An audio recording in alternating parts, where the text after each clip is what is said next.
Good evening, everyone. From Washington, D.C., I'm Michael Steele, in for Chris Hayes today. So Vice President Kamala Harris won the vote of enough delegates to secure the Democratic nomination just less than 2 weeks after President Joe Biden's decision to step down. She joined a campaign call to thank her supporters.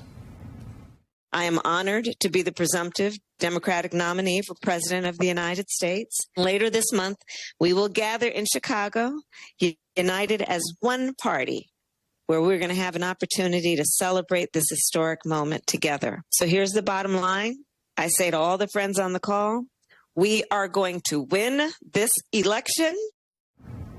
The Democratic National Committee's virtual roll call vote will continue until Monday, when Harris will officially become the nominee.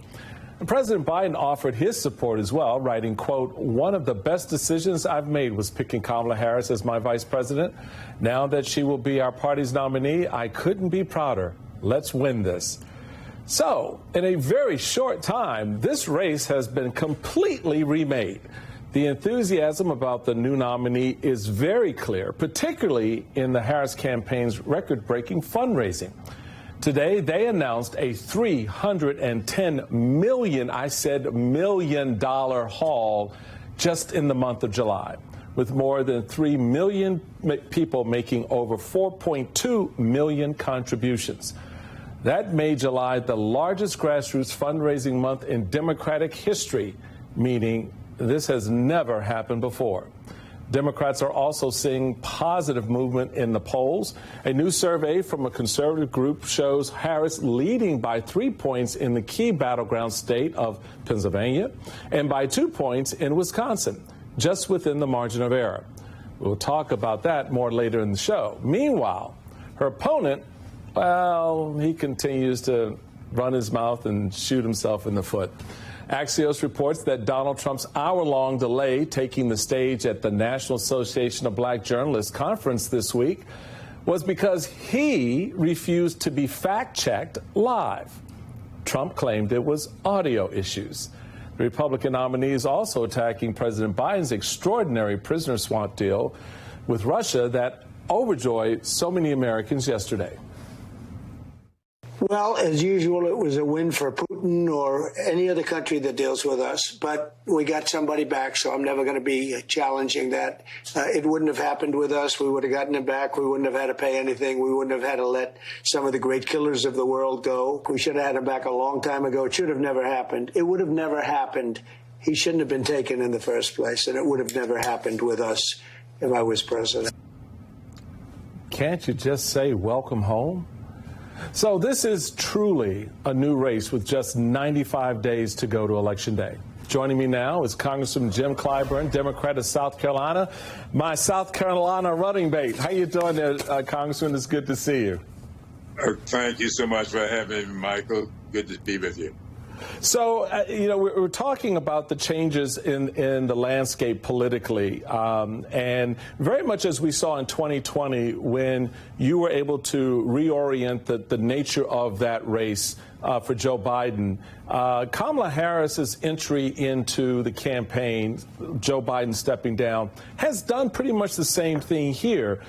You have this energy that is a palpable energy right now. How are you assessing this moment as you've got the vice presidential choice coming up likely sometime this weekend, and then, of course, the convention rollout following that?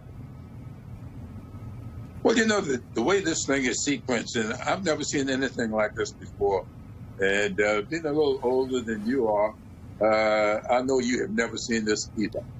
Look, here we have a presidential a president withdrawing from the race, and within hours, he endorses a candidate to succeed him, and within 10 days, not only does she gather enough commitments from delegates, and she gathers a record set of volunteers, record amount of money, and here we are, less than 3 weeks later, and she's set an all record.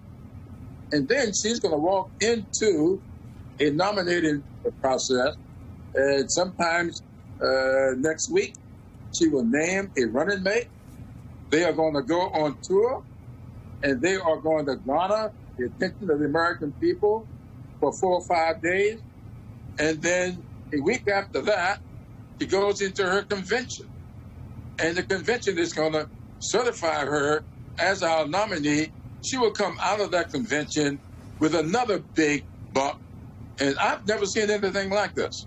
And so I just don't see how our friends on the other side of the aisle are going to recover from this, because Kamala Harris is sucking up all the air in this campaign at the moment. Well, speaking about your friends on the other side of the aisle, it appears that Donald Trump and J.D. Vance are floundering right now, not really being able to figure out what kind of messaging to layer on top of the first African-American woman of Asian descent as well, to figure out how to talk about her in the context of this race. How do you think that is playing out so far?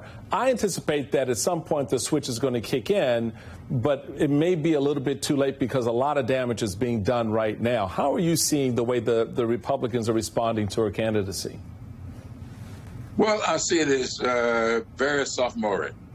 You know, the issues are there. The American people are really looking for a real serious discussion of the issues that this country is confronted with, not just domestically, but internationally as well. And we have a candidate on the Republican side who refuses to discuss issues. He wants to be personal about everything. That wears thin after a while. And I think he has already worn thin on the American people. Mm-hmm. Why can't we discuss what we need to do to bring this democracy in line with the wishes of the American people?